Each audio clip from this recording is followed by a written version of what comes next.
Yeah, so I've really haven't had a hell of a lot of experience with building, I suppose. I've had generally an office job for most of my life, so I really wanted to come and do something where I'd pick up some more practical Yeah. skills and give myself another string in the bow, if you like, in terms of being able to make something and construct something.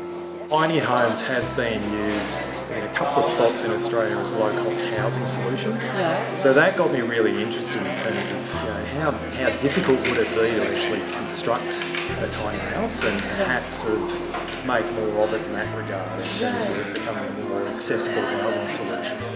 Thoroughly enjoyed it. It's really exceeded my expectations. Yeah. Really good pace. Feel tired but not too tired, and been able to get practical experience at every aspect of the construction, which has been great.